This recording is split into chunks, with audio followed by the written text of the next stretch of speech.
यह कहानी है भयपुर की त्रिकालिनी देवी की। भयपुर गांव में सदियों से एक ही नियम चलता आया था, देवी त्रिकालिनी का नियम। गांव वाले उन्हें सिर्फ देवी नहीं बल्कि अपना भाग्य विधाता मानते थे। उनका एक इशारा ही गांव की दिशा तय कर देता था। त्रिकालिनी अपनी शक्ति और गांव पर अपने प्रभुत्व के लिए जानी जाती थी, पर उनकी कठोरता के पीछे एक अकेलापन छिपा था, जिसे सिर्फ उनकी बेटी नयनतारा समझती थी। नयनतारा अपनी माँ की तरह शांत और शक्तिशाली नहीं थी। उसके अंदर पंछी की तरह उड़ने की चाहत थी, जो त्रिकालिनी के बनाए पिंजरे में कैद थी। नयनतारा अक्सर गांव से दूर फूलों के बगीचे में समय बिताती थी, जहां गांव के माली श्यामलाल का बेटा पुष्कर काम करता था। पुष्कर फूलों की तरह ही कोमल और सच्चा था। उनका प्यार गांव के नियमों के खिलाफ था। एक देवी की बेटी और एक माली का बेटा, यह बात त्रिकालिनी की सत्ता को सीधी चुनौती थी।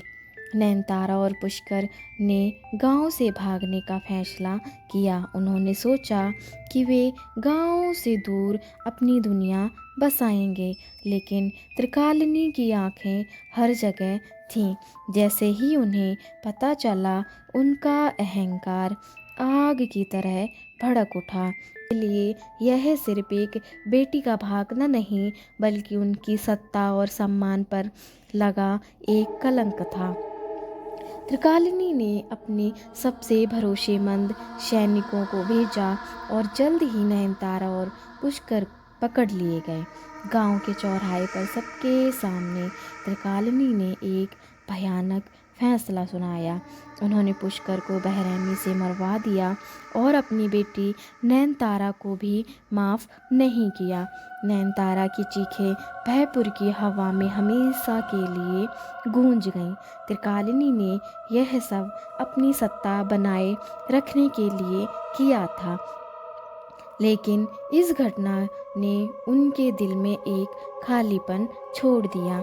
कुछ समय बाद गांव में अजीब घटनाएं होने लगीं। रात में फूलों की तेज खुशबू आती और फिर अचानक गायब हो जाती। लोग डर से घरों में दुबक जाते।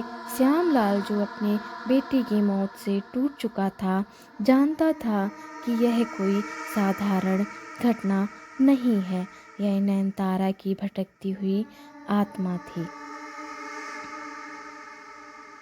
नयनतारा की आत्मा वापस आ गई थी। उसका मकसद बदला लेना था।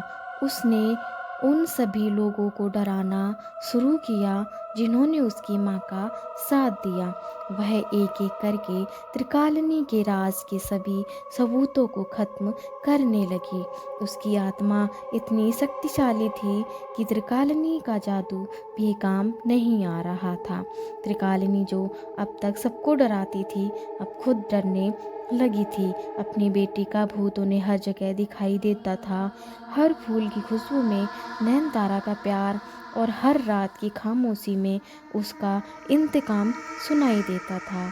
कहानी में आगे क्या नयनतारा का बदला त्रिकालिनी की सत्ता को खत्म कर पाएगा?